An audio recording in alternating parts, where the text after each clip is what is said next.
Hello everyone, good afternoon. Yan, karating lang namin guys, galing sa dentist. Yan, at bumili ako nito guys, oh. Yan, lansunis. Mura ngayon dito sa amin guys, ang lansunis. Yan. Marami ito siya guys, 5 kilos ang binili ko. Kasi mura lang. Yan, tag 50 pesos ang kilo niya guys, nitong lansunis. Yan. Hindi siya masyadong sobrang tamis. Hindi rin siya guys maasim.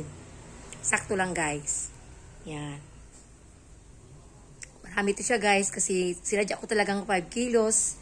Kasi itong anak ko na isa guys, gusto niya itong ganitong ano ba. Ayan oh. Ganito ang bili ko guys, pung-pung-pung-pung.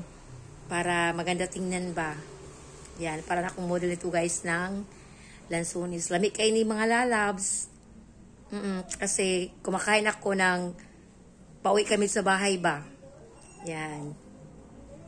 Kain tayo guys. Yan. Swerte ang may mga puno ito guys kasi libre sila. Hindi sila bumibili na ng lansunis. Yan. Galing to siya guys ng Camigen. Yan. Sanang lahat okay lang. Nasa mabuting kalagayan. Siya nga pala guys. Thank you sa inyong support. Sa lahat ng mga nanood ng aking videos, sa aking mga photos. Thank you so much. Yan. Maraming salamat sa inyong lahat. I love you all. Bye for now.